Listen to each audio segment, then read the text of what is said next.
Joaquin Niemann wins for the 5th time on the Live Golf Tour.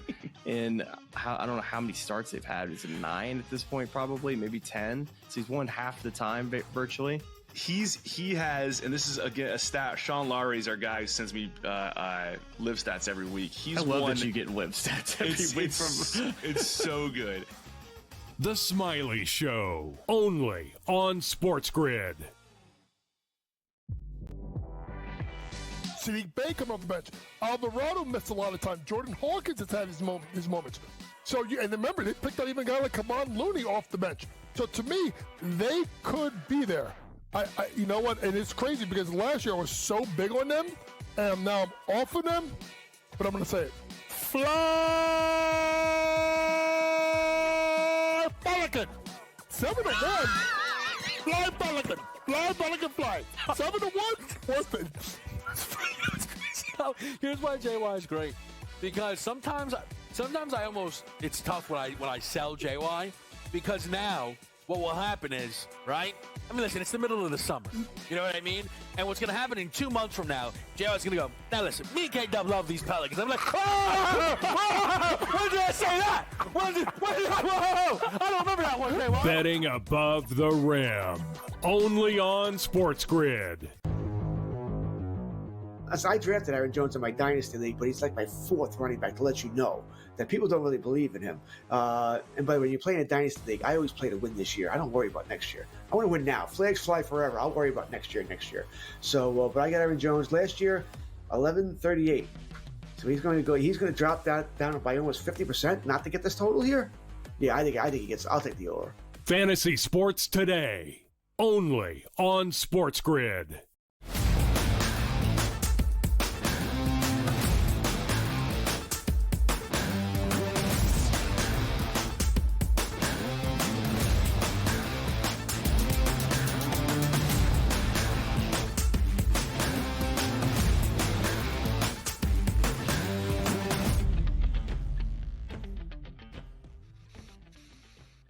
Good morning. It's a Friday right here on the early line. Sirius XM, baby. This is the way we do it. Well, no more Sirius XM at this point right now. You know why? It's SportsGridRadio.com. That's the best app in the business. That's where you listen to us, people, right here on the SportsGrid Network. I'm Donnie Rightside. He's Joe Ranieri. And over the next 2 hours, we got you covered on all the hottest topics across the sports landscape. And we saw a lot of hot topics go down yesterday, Joe Ranieri. We have so much action-packed information to get you through. Major League Baseball, the NFL, tennis, I'm told we have going on right now. So it's a whole big smorgasbord. Joe Ranieri this morning. I am looking very forward to it because we got more NFL preseason football tonight. A lot of takeaways from last night's 3 games as well, Donnie, we got to break down. Yes, we do. And also, I was intrigued watching yesterday because we'll get to all the games. We'll, go over and handicap those games coming up, and more importantly, take a look back at what happened last night. How about that, Joe Ranieri? All those favorites last night, huge line swings, easy victories. It's a dog night last night, wasn't it? Woof, woof, and woof, Donnie. There was nothing but money all week leading up to those games last night on road favorites of all things. And how dare anybody bet against a Harbaugh in the preseason? What's wrong with you? I don't know what's wrong with people. I'm going to tell you right now, the 7-7, we'll get to some hot topics right now and get them started with Anthony Richardson. That's what's wrong. I understand what happened on the play. And if anybody watched last night, Anthony Richardson dislocated his pinky on a big hit there on a sack that he didn't see coming. Sometimes, Joe, I take a look at sports and say, okay, being a quarterback at a high level in the NFL, it's not me, obviously. But I understand one thing, peripheral vision, where a guy is coming into your face and blasts you in the head with his helmet and knocks you down. Shouldn't you see that one coming here? I understand the backside hit. It's like, oh, no, boom, I didn't see the guy at all, Joe. How can you be a quarterback in the NFL, not see the pass rush when it's literally coming directly for you?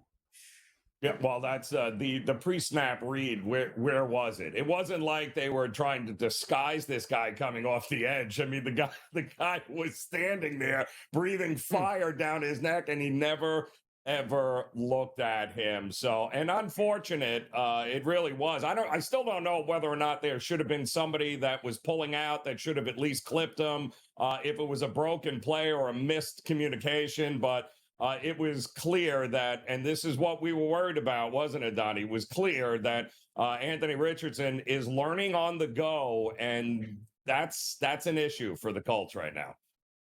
Like, I love social media. You know what I did during that football game, too? Because obviously Daniel Jones comes in. They end up losing that game. They don't throw any touchdown passes, which I would have liked to see him throw at least one in that game for a parlay that I had. But outside of that, is there any hope for the Colts this year? I mean, it is bleak as you can get, Joe.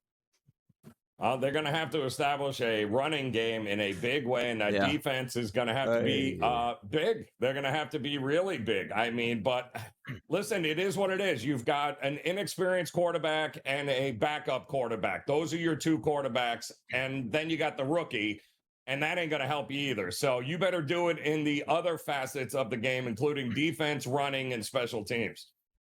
Hot starts, baby. That's what you get, right? Cincinnati Bengals looking for a hot start this season in NFL game number 1. But how about preseason game number 1? Joe Burrow, 9 of 10, $123, and 2 touchdowns here. Jamar Chase, 4 for 77, and a touchdown here. The offenses were moving, and I use that as a plural because the Philadelphia Eagles won the game 34-27. The Eagles were even up in the first half. Tanner McKee has gotten a lot of pub the last year and a half in Philadelphia. So this guy might really be a player.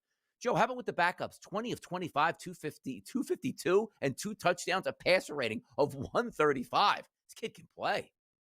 That kid out of Stanford, and they love him there, and he is firmly the QB2 behind Jalen Hurts. But it was funny, Donnie, yesterday morning, we weren't even sure if he was playing in this game. We knew Jalen Hurts wasn't, but we didn't think Tanner McKee was playing either, so we thought we were going to get the backups to the backups to the backups, but they let him air it out too last night. He was having a good time, and it's clear that I think Philadelphia is in pretty good hands if Jalen Hurts has to miss a start or two this year. And it's interesting. Like, this is the reason why, preseason football is ridiculous. We don't care what information you get. Like, starters are playing for Cincinnati. Well, just take them in the first half, then don't worry about the full game. Not even up at the first half didn't cover that. The Baltimore Ravens, excuse me, all backups in that game. Oh, look at that quarterback competition for the Colts. He's taking first half. They were getting waxed at the half. And then we get to the Raiders and the Seahawks here. 23-23 final. Why? Blocked long field goal to end that game, but another cover for the dog. Yeah, well, and it wasn't even close. I mean, the first half was all Seahawks. I mean, it was 16-3 at the break. Yeah. And then, of course, the fifth stringers came in, and that's when the Raiders were able to take advantage. Not to mention, they had their backup quarterback O'Donnell for pretty much the entire game, for that matter, right? I mean, Gino only played one series, and then it was really O'Connell the entire time. So the fact that it took him to the fourth quarter against the fifth stringers is a little bit concerning here. Yeah, by the way, also, like we always talk about, remember Wembanyama's first game in Summer League 2 years ago? It's like, this guy can't play. Ashton Ginty, 3 carries -1. Did he drop like a rock, Joe, in the race here for Offensive Rookie of the Year? Certainly not the case, but it is funny to see. Dylan Lawby, I interviewed him at the Super Bowl. 5 carries, 34 yards, putting in that work. Ashton Ginty, little bit of work. No real results. We don't expect that to be a -1 per game in the regular season. We'll certainly follow those stories as they go. But yesterday, 23-23 tie, it is what it is. How about Rashawn Slater? Huge news yesterday. The highest paid tackle in the history of the National Football League just days ago. Patella tendon, he's down for 2025. Devastating blow for a very good football team with high expectations. And not just, this kid has been ridiculous since he's come into the league. 35 games he has started for the Chargers. He has allowed 3 sacks in 510 pass blocking attempts. This guy is the pure definition of your quarterback's keeper here. And unfortunately, they gave him the big contract, which is well-deserved, but now he's going to have to sit out a year. And what I'm hearing was a player of his own falling into his leg on an 11-11 drill. Yes, I mean, just a unfortunate situation, but you don't replace a guy like Slater on the offensive line. That's a big loss for the Chargers. Absolutely monster loss. And also understand, why are they playing in the preseason? It wasn't even in a preseason game. It was in practice. Yeah. So what are we going to do now? Not practice in the preseason and just get the week number 1? Football injuries happen. It's just a shame it happened to one of the better tackles out here. Cam Hayward, he's like, I'm not getting injured. Why? I'm not even going to practice. I want more money. The aging veteran and maybe Mr. Steeler, if you want to call it, he's sort of doing that hold in right now. And the Steelers are like, continue to hold in. Well, he's got $14.75 million coming his way this season. The problem is he's already got about $13.5 million of that in a roster bonus that he got back in March. So don't forget the entire defensive side of the ball, especially the front seven. That whole market has been reset with all the ridiculous signings that we've had here over the last 6 months. So listen, it's him and Watt. That's your defense. Those two guys have to be on the field with one another. Figure it out, Pittsburgh. Figure it out is the right thing. You know who figured it out, man? Paul Skeens in Major League Baseball yesterday. Hey, don't take them full game yesterday. Just take them first 5. Yeah, that was easy, and so was the full game. The Pittsburgh Pirates blanked the Reds yesterday, and Skeens looked fantastic. Yeah, well, and who had Pittsburgh scoring 4 runs in the first 5 innings? Not me. It was unbelievable. Singer couldn't hit water if he fell out of a boat. He had no idea where the ball was going. And Pittsburgh, all of a sudden, quietly, much better team over the last month here, Donnie. How about the Canadian Open? I actually thought this was golf at this point right now, but apparently it's tennis. And Ben Shelton picked up victory, and Victorio Mboko wins the Masters 1000 titles. How about that? Can this be the next coming of a great American men's tennis player, a champion? Could this be what we've been waiting for a long time here, Donnie? By the way, there was a little bit of clapping in the background from a highlight I saw, which was the female winning because she is a Canadian and winning the Canadian Open. They stopped the tennis match and walked over to, I guess, the referee, like, hey, what's going on? Come on, tennis, you can play with some cheering. My goodness. We'll be right back. It's Early Line.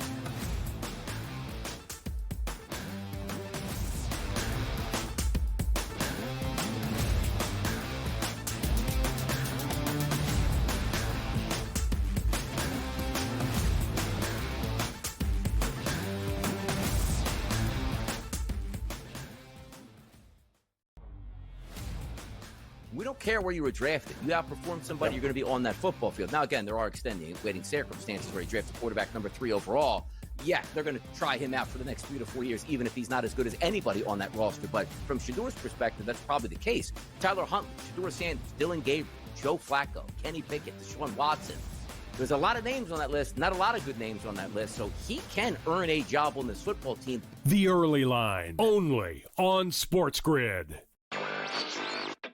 Becoming just harder in general to do business from a money standpoint in general, let alone the competition. So yeah, Betfred closing up shop will be gone by tomorrow. We'll see if any sportsbook fills this void. It'll mean that there's a license up for grabs in Pennsylvania, which is one of the biggest states for sports betting and is home to a lot of other operators. At this point, we're getting to a time when no one's rushing into the market. Newswire, only on SportsGrid. I was that confused trying to figure out why Cameron Young isn't as good as he should be, because we've seen all the flashes. Like at some point of his career, he's been elite at something. Like he's been elite at putting this year. He's been an elite iron player. He's been an elite driver of the golf ball. So check out this chart I had to get. We got a chart. Look at this chart that I had to come up with. The Smiley Show, only on SportsGrid. This is the moment every fan waits for. The countdown's over. The road to kickoff has begun. Play is here to stay. I'm not going to name names, Kevin. From win totals to player props, from division races to MVP debates, we've got eyes on every camp and data feeding 24/7, breaking down every angle across the league. Every pick, every edge, every line that matters. SportsGrid. Your road to kickoff starts now.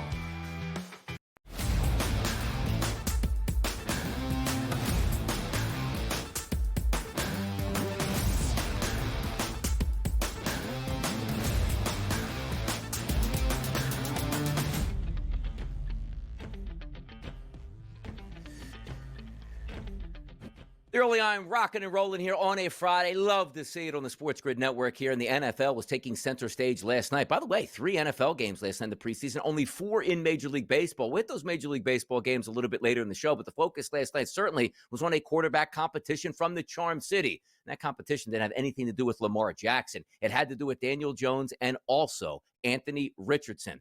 what's taking place now. We talked in the odds market, Joe. Minus 350s were on the board yesterday to start game number 1 of the regular season for Anthony Richardson. We debated yesterday, like, what do we think is going to happen with the Colts? And I said, barring injury, I don't even care how Anthony Richardson plays. He will be the starting quarterback in week number 1. Now, here we find ourselves on a Friday morning, watch a little bit of the game. Richardson was 2 of 3 for 21 yards, gets crushed on a sack that just came free from a pass rushing edge for the Baltimore Ravens. And now we're having the conversation, is it just Daniel Jones's team? But before we get there, the Ravens win 24-16. The Colts are trying to work things out at the quarterback position. I just can't get excited about this Colts team. And even watching Daniel Jones taking sacks, 10 of 21 against backup defenses, no touchdown passes. Matter of fact, the Colts didn't even throw a touchdown pass the entire night and got beat here. This looks like it could be a disastrous, boring season for the Indianapolis Colts, Joe.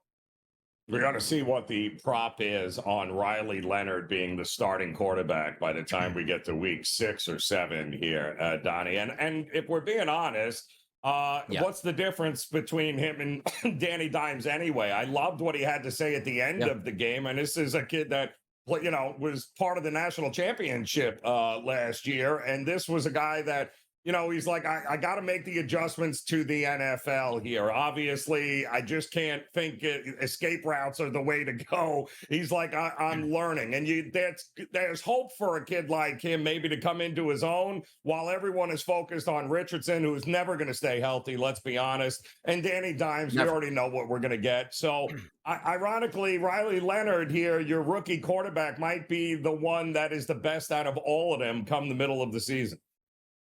Like, you look at Baltimore, right? Like, Cooper Rush is playing 2 of 4 passing. And then you have Devin Leary, not Dennis Leary, the actor, Devin Leary. By the way, 5 completed passes for the Baltimore Ravens for roughly 60 yards total in the game, and they still won. Like, you saw the violent line swing in this game. Oh, the Colts are really in it here. But also, just getting back to Anthony Richardson for myself, our struggles with him aren't the talent itself. Maybe he's inaccurate. We get that. You have to be available to play football games. And you can no longer just like, oh, what do you want? He got hit. He broke his, like, everything, every game, it feels like. It's something new for Richardson. This injury, that injury. I'm tired. I don't feel like playing. I don't study my playbook. Now I'm getting benched at this point. It's almost like you're getting this in the preseason saying, the decision should be already made. We're just going to go Daniel Jones. We hope we win 2 football games and hope we get a really good quarterback in the draft next year. It's never going to work for Anthony Richardson. And last night was just a microcosm, right? First couple snaps of preseason game number 1. He's already injured, Joe. Like, you don't cut the bait and say, okay, we're going to cut him right now and move on. He's going to be on this football team. But it's already out there. Hey, can he play 16, 17 games? He can't play a quarter in the preseason, Joe. No. And listen, it was never a matter of athletic ability. The guy's got a cannon. He can run. But when you're going to be the franchise quarterback, you better be together above the shoulders. And he's just not there. I mean, they're asking this kid who's had 2 years, Donnie, of quarterback experience now, 1 year at Florida and last year here with the Colts. You're asking this kid to grow up from a maturity level and be a leader in what? Within the first 3 years as a quarterback? And then you're asking him to understand the blitzes and everything else on it. Like, you're putting this kid in a position to fail big time. And let's face it, at this point, he's not going to be able to stay healthy to play a season anyway. Who are we kidding? Exactly. And I look at Daniel Jones, like, he's still Daniel Jones from the Giants. Like, did he just morph over and say, okay, Shane Steichen's actually a real offensive coordinator / head coach. He'll get him in gear. Like, he was so pedestrian yesterday as it is. Well, he threw for 144 yards. You just watch the passes that going up against the backups. And it's like, he's just Daniel Jones. He's not going to do anything for this team. Maybe it doesn't embarrass you, but he's not going to lead to victories. But what I did like out of this preseason game yesterday certainly wasn't Daniel Jones or the quarterback competition for Anthony Richardson Sr., Cooper Rush, or Devin Leary. There's a couple bright spots there on the Baltimore Ravens. Keaton Mitchell looks as fast as ever. I love him as that satellite running back, almost like that Sproles ×2 with speed. He had 9 carries for 68 yards and a touchdown, which included a great 23-yard touchdown run. How about LeJontay Wester? If you don't remember him last year from Colorado, explosive player, a 6th-round draft pick for the Baltimore Ravens, looked unbelievable in special teams, made a nice couple catches there. So I look at the Ravens, like, that's that well-oiled machine I like. You don't get a lot out of these games, but Keaton Mitchell looks like he's back, and maybe Wester can be a player on special teams for those Ravens. Well, we were talking about Mitchell a couple of seasons ago, if you forgot. Like, we saw flashes of this kid being absolutely ridiculous. Then he got hurt and was just not the same player when he came back. So now he's 100% healthy. And what you saw last night is that is one heck of a change of pace back for Derrick Henry. And then you got to deal with Mitchell, two totally different runners, two totally different styles. And you throw Lamar in there. That's a good thing, but the backups have to figure out how to pass the ball. You got to be kidding me, Cooper. Like, what was that last night? By the way, did you notice there was a guy in the game for the Indianapolis Colts who had 3 catches for 18 yards named Ajou? A-J-O-U, Wow. A-J-O-U. How about that name here? Impressive. By the way, it says he's from Garden City Community College in Kansas. I don't even know anything about this guy, but I see his picture. It shows from USF at this point. So how about that guy? Wow. Can he make the team? What a name. That doesn't matter. Name on the back is the name on the front, like we like to say. Anything is possible here. Anything. But, also give credit to the Colts defense last night, especially the pass defense. They held their own last night. It's not like Cooper Rush is a rookie. And it wasn't like they weren't trying to throw the ball. So, the defense of the Colts could be the best unit for a while on this team moving forward this year.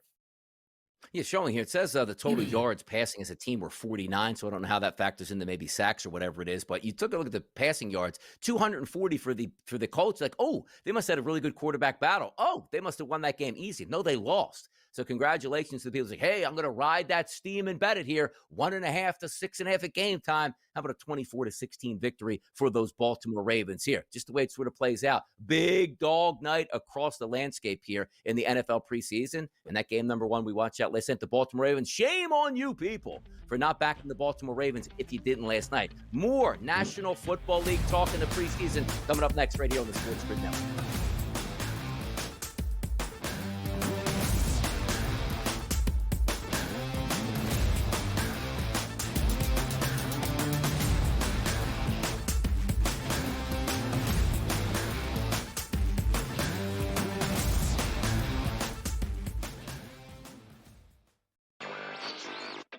They're in a decent spot. They actually had a really great quarter this past quarter, and they're crediting what they're calling a smarter approach to sports betting and player quality, not just being lucky and being on the winning side of more bets. Of course, the past 2 quarters have been really bad for sports books, which just got hammered in the NFL playoffs, and then that continued into March Madness. But it looks like Q2 is shaping up to be much better for them. Newswire, only on SportsGrid. Joey Ohtani's only seen him 7 times, 7 at-bats. He's got a home run against him. I've been pretty good at jumping in and out with Ohtani. I don't take him to hit a home run every day. The odds are good enough tonight, Scott, at plus 230 to entice me. I've got a bet on Ohtani's season home run prop at 43.5, which, he's nearly there. In-game live, only on SportsGrid. Was already pretty solid up top, but you had the bottom that's that much better with Ryan O'Hearn and Lariano. Like, we now have a well-rounded lineup on top of a great pitching staff. Michael King is expected to start making his rehab starts. So you have him plus Pivetta plus Dylan Cease. You Darvish is back. You have the frontline pitching, the depth of the lineup, and now a great bullpen. You have it all. I really like it. Like I do. Like sometimes I get caught up in the Padres because of what they can be. Pro Baseball Today, only on SportsGrid.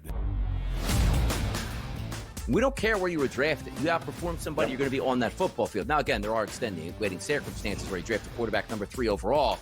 Yeah, they're going to try him out for the next 3 to 4 years, even if he's not as good as anybody on that roster. But from Shadur's perspective, that's probably the case. Tyler Huntley, Shador Sanders, Dylan Gabriel, Joe Flacco, Kenny Pickett, Deshaun Watson. There's a lot of names on that list, not a lot of good names on that list, so he can earn a job on this football team. The early line, only on SportsGrid.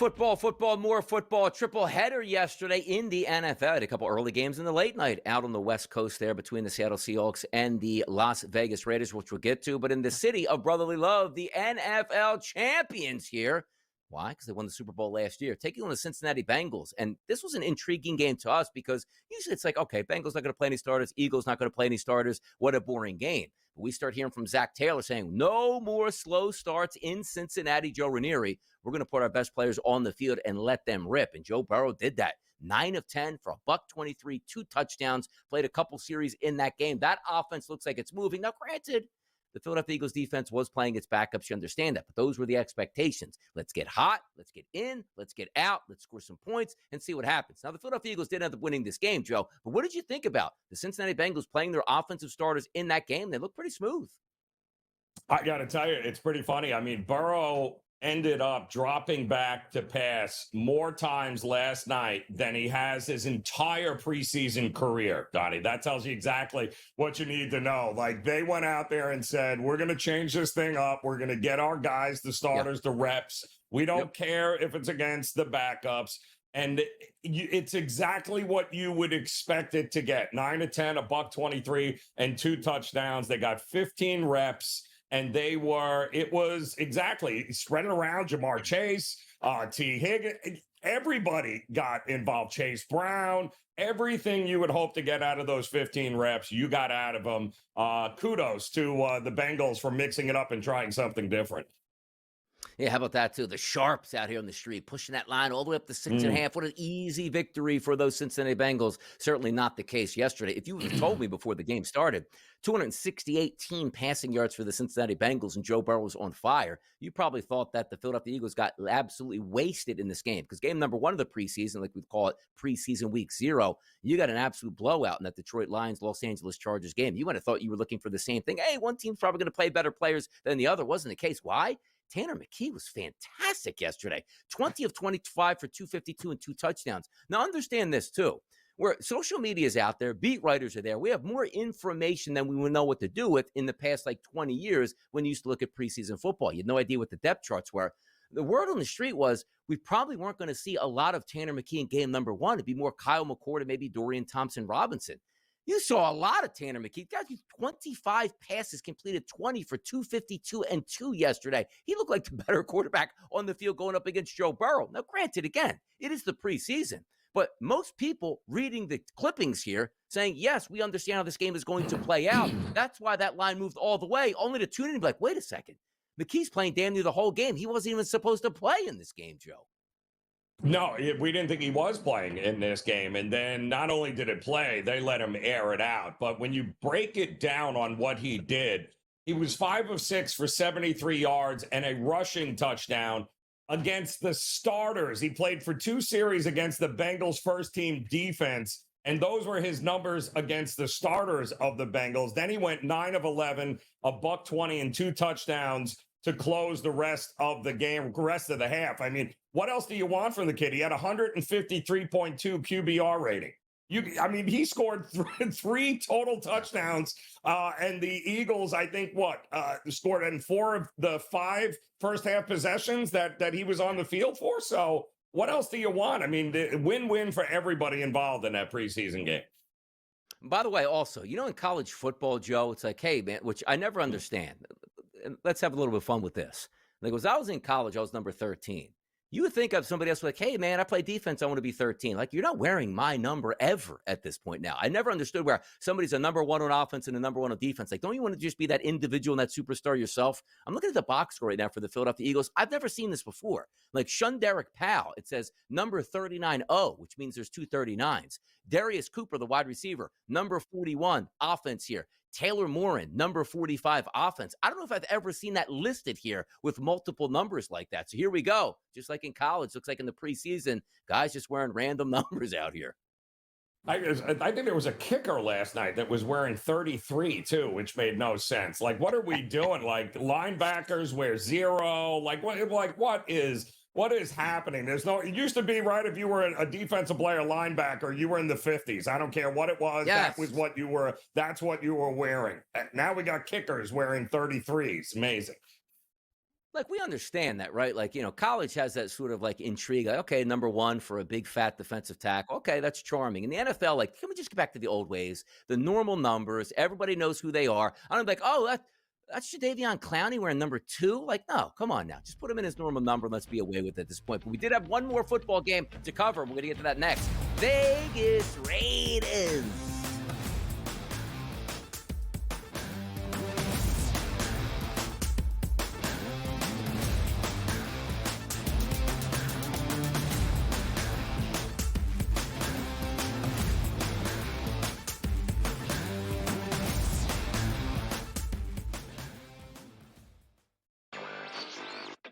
They're in a decent spot. They actually had a really great quarter this past quarter, and they're crediting what they're calling a smarter approach to sports betting and player quality, not just being lucky and being on the winning side of more bets. Of course, the past 2 quarters have been really bad for sports books, which just got hammered in the NFL playoffs, and then that continued into March Madness. But it looks like Q2 is shaping up to be much better for them. Newswire, only on SportsGrid. Joey Ohtani's only seen him 7 times, 7 at-bats. He's got a home run against him.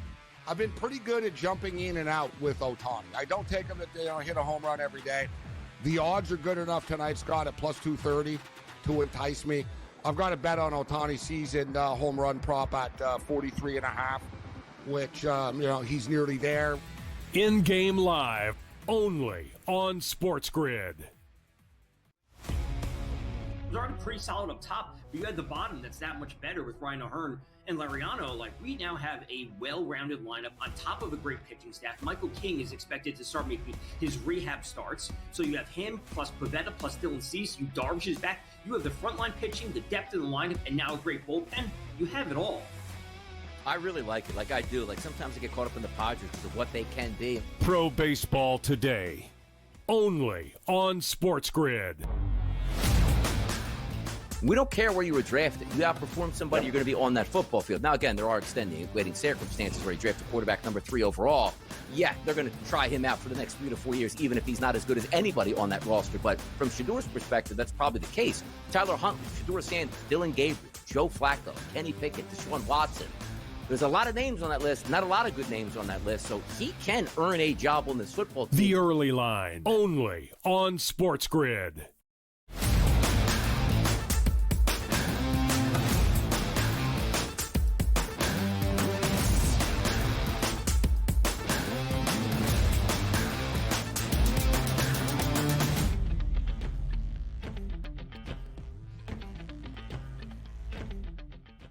Joe and Erie, Donnie right side right here on the Early Line on the SportsGrid Network. 23-23. If you like Michael Jordan, you love that game last night. It was the Raiders. It was the Seahawks. Ends up in a tie. But if you did say, you know what, I took the points with the Seattle Seahawks at home, you cashed in and you won that football game. Aiden O'Connell played yesterday. Drew Lock played yesterday. Saw Geno Smith for just a little bit. Jalen Milroe, by the way, 6 of 10. 61 yards passing, a passer rating of 77.5, which you'd like to see that higher. But here's what I like the best, Joe. 3 carries, 38 yards. He's going to be a part of that offense. How big a piece of that offense? Probably going to be up to him. But I think everybody was intrigued about this game, not necessarily because you wanted to see the final score unless you had a ticket. You wanted to see a little Ashton Genty. Didn't play all that much, didn't play all that well, but you did want to take a look at Jalen Milroe last night. 23-23 final last night, Joe. Raiders, Seahawks.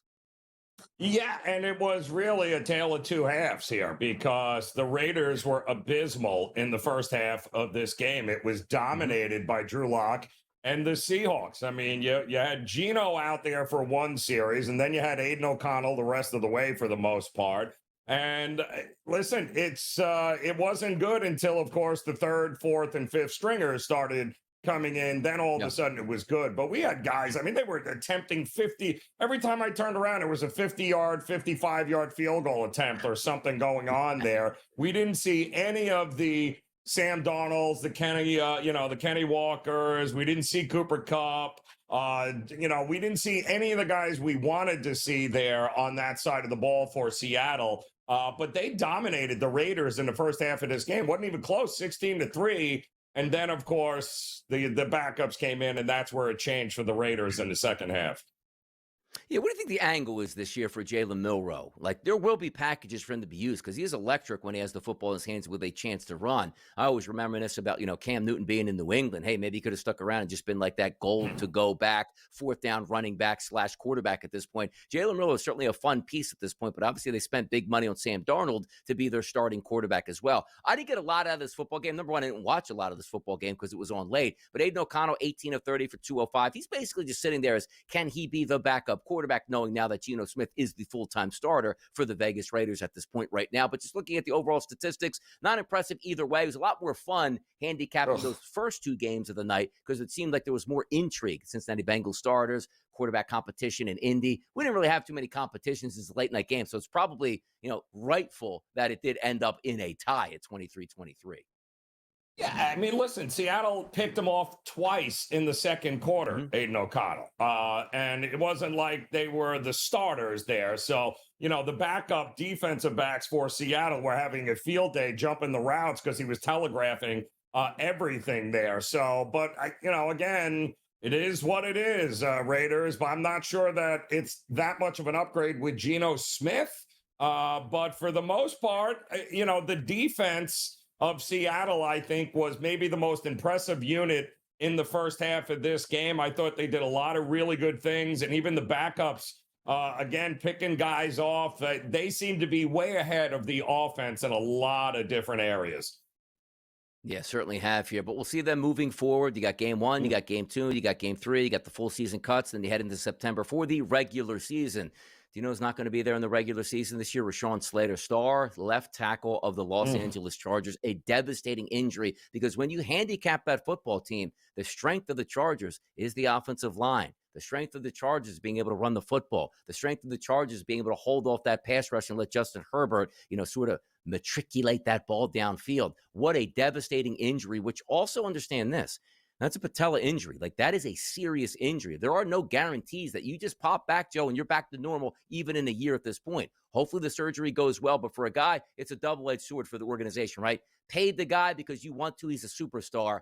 But that said, superstar gets injured later. $92 million in guarantees. He's going to be just fine the rest of his career, whether or not he wants to play again or not. But for the Chargers this year in 2025, the injuries also, Joe, they just don't stop. You lose your superstar left tackle. There's no saying that you can even get a decent left tackle, and he could even stay healthy for the season itself.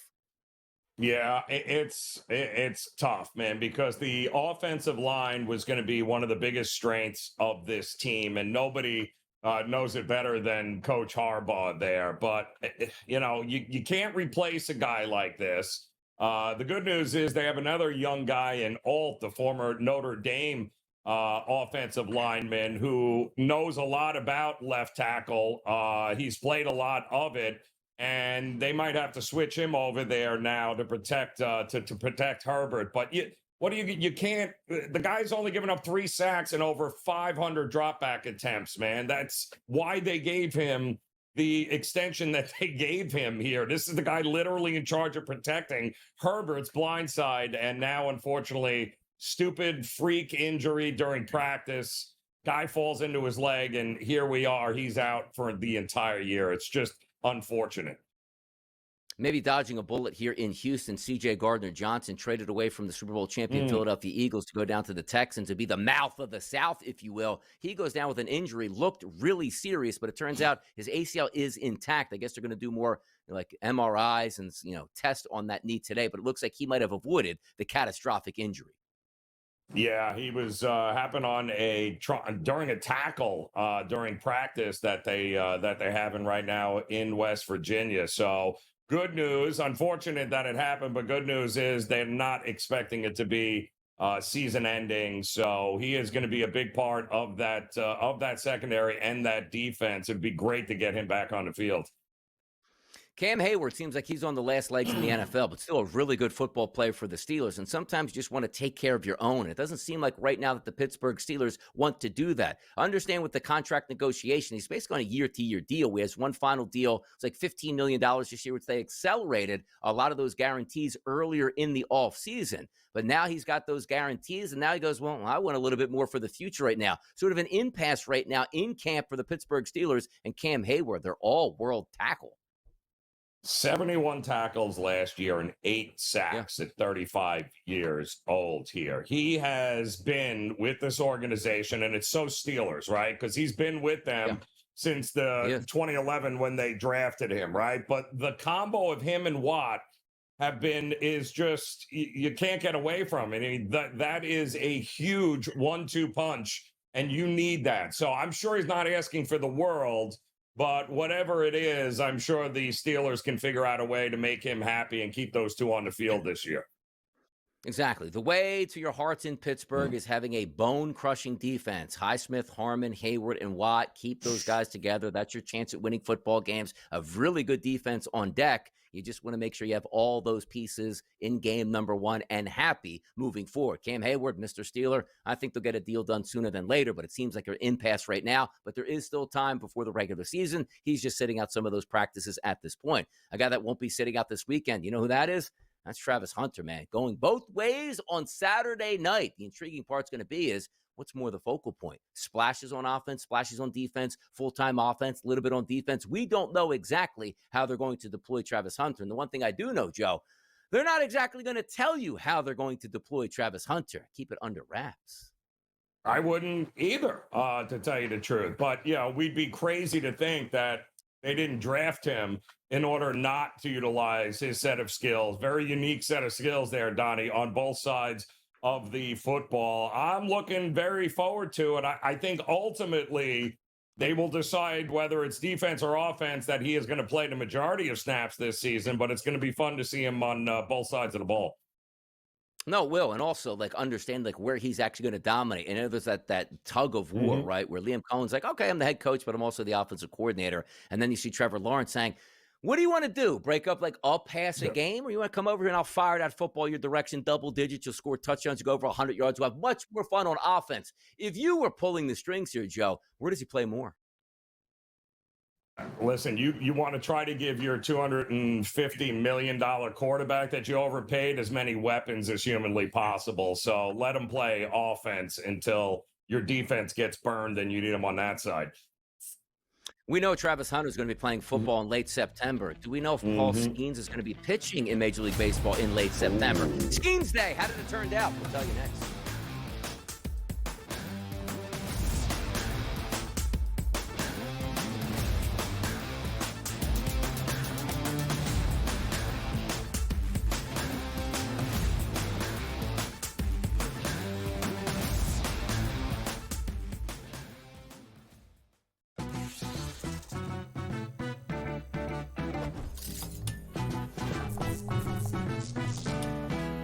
We all know a night out at the club in Vegas can get a little bit pricey, but I've got a tip that can save you a cover fee at some of the hottest nightclubs. All you have to do is sign up online for free with a credible guest list service. Then, just show up before 10:30 and check right in. See you in Las Vegas. Let's get lucky. I was that confused trying to figure out why Cameron Young isn't as good as he should be, because we've seen all the flashes. At some point of his career, he's been elite at something. He's been elite at putting this year. He's been an elite iron player. He's been an elite driver of the golf ball. So check out this chart I had to get. We got a chart. Look at this chart that I had to come up with. The Smiley Show, only on SportsGrid. Every time he's there, he just finds a way, and he's going to break through. Look at Cameron Young. Cameron Young was one of those guys, too.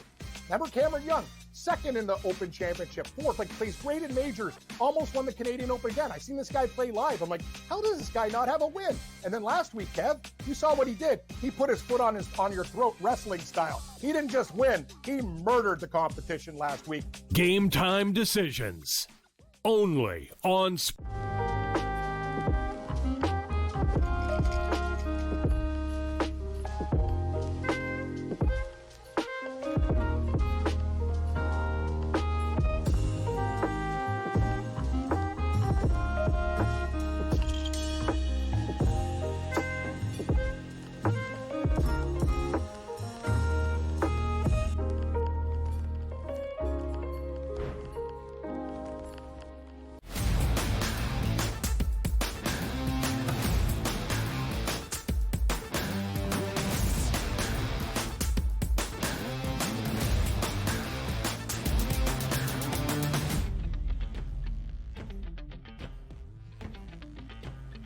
SportsGrid Network. You're watching live. It's the early line here. And by the way, did you know Paul Skeens was on the mound yesterday? Many people probably did, even if you were looking forward to watching preseason football a little bit later on in the night. The Pittsburgh Pirates only have 50 wins now in the season. That's why most people aren't excited. But every once in a while, every fifth, sixth day, you say, you know what? Can Paul Skeens give us a victory? The question isn't typically, Joe, is if Paul Skeens is going to be good. It's if the Pirates' bats are good enough to get him 1 or 2 runs for a chance at victory.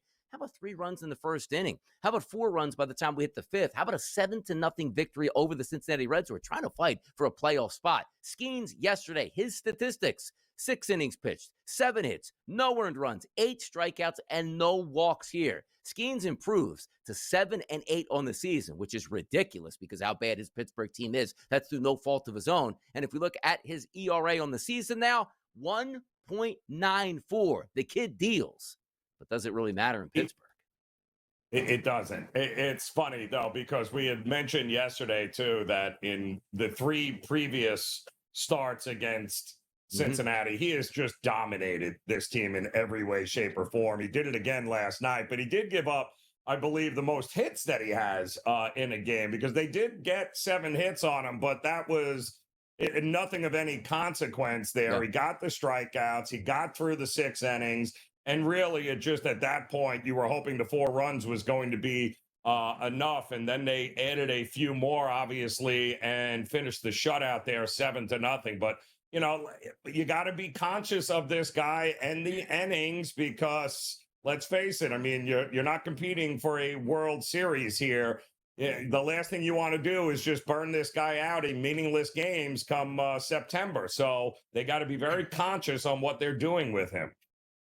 We have these conversations all the time in Pittsburgh, and it should be if you're a really good pitcher, one of the best in Major League Baseball, it's no question you're going to be pitching down the stretch because you hope that your team is good enough to provide you support, saying, we're a couple games out of the wild card. We're a couple games ahead of the wild card. Hey, we're in the actual race to think we can win the pennant. That's not the case with the Pittsburgh Pirates. So let me ask you this question, Joe. If you're the general manager or you're the owner or Ben Sherrington of that organization, do you just let Paul Skeens ride it out? Because I say this all the time. A World Series is never going to be in the cards ever for the Pittsburgh Pirates. Never. So is this your World Series if you can just get a Cy Young Award winner? Do you see where I'm going with this? Yeah. But again, great. And it's not like he doesn't already have the stats and the data that says, yeah, he is probably the most feared pitcher in Major League Baseball right now. I mean, he hasn't allowed an earned run at home since June 3rd. And that was against Houston. I mean, you got to be kidding me here. There is no more dominant pitcher than what we have had here, but he's no good to you if you're going out there and pushing his innings limit and the throws and his pitch counts and everything else and being reckless with him, because for the most part, Donnie, he's very young in the process here, man. He is worth way more to you healthy, no matter what you decide to do, than just going out there and trying to sell tickets to a meaningless game in the middle of September to end the season because you hope he gets a Cy Young. He'll have more than one Cy Young on his mantle before it's all said and done. Look, when you look at like terms of like a superstar athlete, now he's still young, but he certainly is a superstar, well recognizable, unbelievable talent, and might even win the Cy Young. We'll get to those odds in just a few moments, but in Major League Baseball, it's a little bit different than other sports. Like, do you remember LeBron James before he went back to Cleveland? Like, he hated Dan Gilbert on the way out. It was like, you know what? I love Cleveland, and Dan Gilbert flies down and meets with them. But he basically said, I'm going to have a contract that opts me in year to year here. The reason being is, if you're showing me that you're not going to push past that luxury tax and do everything it takes to win a championship in Cleveland, I'll push the eject button, leave you worse than where you were when you got me in the first place at this point. So then Dan Gilbert goes, all right, well, I got to pay a lot of money here. How did it turn out? A world championship in Cleveland with LeBron James being the superstar, Kyrie Irving and the boys, Kevin Love. You get the picture. But can you do this for like Skeens? Like, you can't, as an organization, go to him in mid-September and say, hey, look, we know you're the favorite right now to win the Cy Young. That's a big deal in your career. But I want you to hold off here and trust us. We're not going to pitch you down the stretch. We're going all in over the next 2 years to bring the best possible team to the Pittsburgh Pirates, so you don't have to worry about, oh, my goodness, I should have just pitched down the stretch to win a Cy Young. Bigger things are on the horizon. And when we're ready, we'll let you throw 230 innings plus a season to win a Cy Young and take us into the playoffs. But you can't do that. So how would you sit Skeens down saying, You're a big part of our future. You're the only ticket seller we have. We need you for the future. We can't ruin your arm, even though we know you're going to win a Cy Young and it means a lot to you. He can't go to the organization and say that because why? They're never going to put a team on the field that's ever going to win anything around him. So, listen, we've already seen this, okay? We saw this with the Angels and Ohtani. And what happened in there? Ohtani got to the point where no matter what Ohtani wanted out, and that was the end of it, and he was going to get his payday, and he really, even then he talked about it, he was going to make the money one way or the other. He wanted to compete for championships. He knew the Angels weren't ever going to present that kind of opportunity, and it ain't going to happen in Pittsburgh, and Skeens knows it. So if I'm Pittsburgh, I'm doing what I've done with, get the Garrett Coles of the world in years past, is I'm going to ride it, sell as many jerseys and tickets as I possibly can, ride it. And then eventually he's walking out the door because one of the bigger teams in the bigger markets is going to afford to put him in a position to win championships. That is not what is going to happen in Pittsburgh, and we all know it.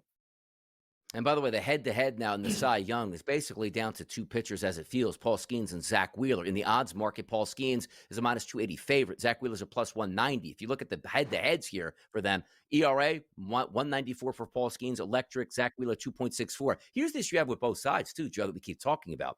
Will Paul Skeens pitch the final 2 weeks of the season? Will, let's just say Zach Wheeler be 100% because they're not worried in Philadelphia. They're telling you, but they pushed Zach Wheeler back. He was supposed to start tonight. He's not going to start over the weekend. A little bit of shoulder soreness after that last start. So there are some alarm bells going off. One, not because of performance in Paul Skeens, but will they pull the plug on him? And two, Zach Wheeler, who is going to get a bump from pitching in high leverage situations if he is fully healthy down the stretch. Who are you putting your money on right now? Well, the difference is Zach Wheeler has to worry about winning games in October. Yeah, Skeens does not. So I would not at all be mad at Philadelphia being, Zach, we're sitting you here because the postseason begins in 2 weeks. So that could very well happen. Yeah. By the way, next 5 years over under a half of a win for Paul Skeens in the month of October. How about those odds with that on here? We're going to talk Major League Baseball World Series prices next.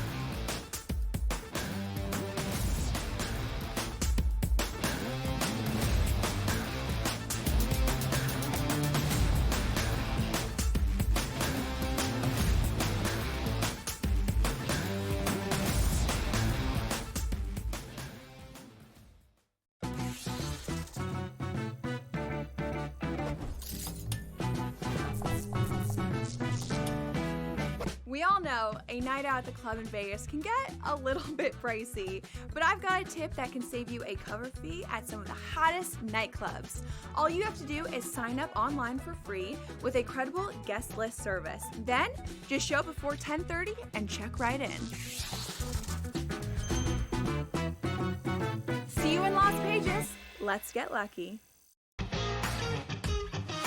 I was that confused trying to figure out why Cameron Young isn't as good as he should be, because we've seen all the flashes. Like at some point of his career, he's been elite at something. Like he's been elite at putting this year. He's been an elite iron player. He's been an elite driver of the golf ball. So check out this chart I had to get. We got a chart. Look at this chart that I had to come up with. The Smiley Show, only on SportsGrid. Every time he's there, he just finds a way, and he's going to break through. Look at Cameron Young. Cameron Young was one of those guys, too. Remember Cameron Young? Second in the Open Championship, fourth, plays great in majors, almost won the Canadian Open again. I seen this guy play live. I'm like, how does this guy not have a win? And then last week, Kev, you saw what he did. He put his foot on your throat, wrestling style. He didn't just win, he murdered the competition last week. Game time decisions, only on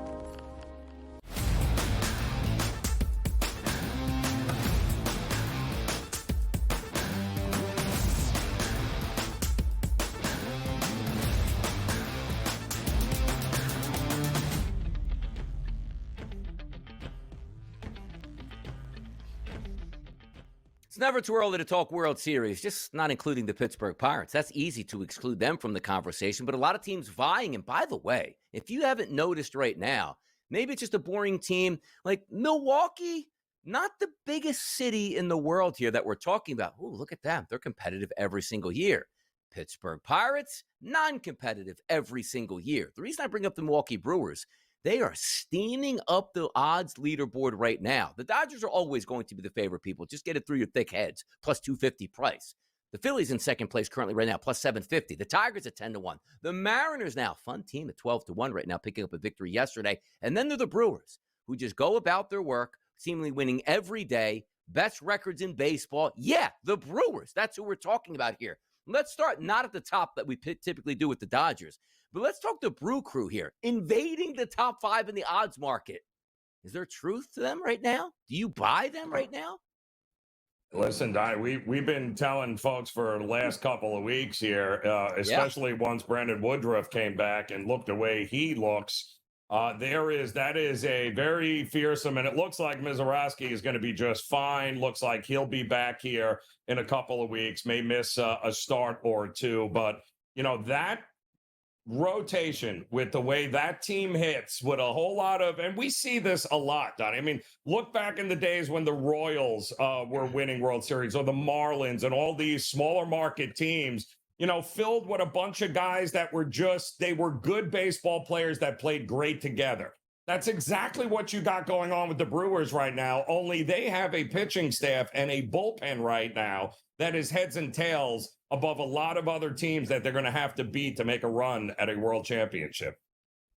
70 wins, a couple games clear of the next best team in Major League Baseball. That's the Brewers, people. Yeah, it's not the Dodgers, not the Yankees, not the Phillies, it's not the Mets. It's the Brewers just going about their business here. Now, if we do look at that leaderboard here, should I say the odds market, it's always going to be the Dodgers. They took the most money to start the season. The expectations are the talent on that roster will rise to the occasion once we get into late September and the months of October. That has not always been the case for the past few years with the advent of the extra wild card. Some teams just get hot, knock off the best teams in baseball. It's just what it is. Hey, your reward for being a really good baseball team is sit out for 4 to 5 days and catch a hot team off a wild card run. Oh, no, we just got knocked out in 5 games here, not even an extended series. We've seen that plenty of times. But also, teams like the Detroit Tigers, 10-1 price. They still have to prove it. Like we equate it to the NBA when we talk so much about Oklahoma City. Yeah, great regular season team. Can they prove in the playoffs? They did. Do the Tigers have the capabilities to you, Joe Ranieri, to win a championship, or at least say it's worth a bet at 10-1? I don't think they're even in the conversation with half of those teams, Donnie, that are on that list there in the odds. That entire market right now with Detroit is basing it upon what we have seen in the first half of the season here. But, Skubal, great. You trust Flaherty as your number 2? Who else is it? Mize is your number 3? Like, if you compare rotations and bullpens, they're not better than the Milwaukee Brewers, not even remotely close. And then, of course, you look at the lineup, and I'm sorry, they were high. I think they peaked too early, Detroit. I don't think this is a lineup that is going to be able to compete with the Dodgers, the Phillies, the Brewers. I mean, you can go down a list. I don't even think they're the third best offense on that list, Donnie. I mean, what are we doing at 10-1 here? Yeah, and by the way, the Mariners sitting there at 12-1 price. You're almost giving me a heart attack yesterday with so many chances to score against a bad baseball team. Finally got the number I needed. So they're a fun team. They have the pitching, they have the bullpen, they have the hitting here. But they have that big ballpark that sometimes slows them down a bit. Still playing good baseball, though. But the Philadelphia Phillies are intriguing to me, Joe, at a plus 750 price. Aaron Nola, a really good starter, re-upped at the beginning of this year to big money. He's been down with like a rib fracture, contusion, looking really good in the minors and looking to come back up to fortify that rotation. They get one of the best closers on the market in Duran, who's been fantastic since coming to Philadelphia. They just need the bats to stay hot here, which means Kyle Schwarber, Bryce Harper, Trey Turner. Plus 750 Phillies here, starting to separate themselves as well, because it wasn't too long ago where the Phillies and the Mets were neck and neck now, Joe. Now the Phillies are a plus 750 price, and the Mets are a 13-1 price in the marketplace.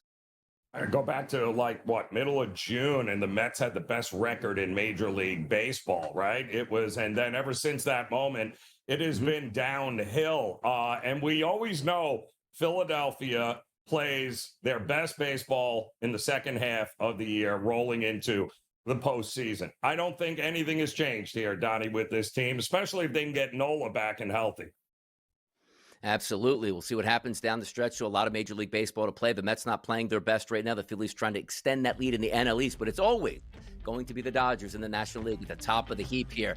Hour number 2 is coming up next. Arch Manning, some news out here. Find out what it is.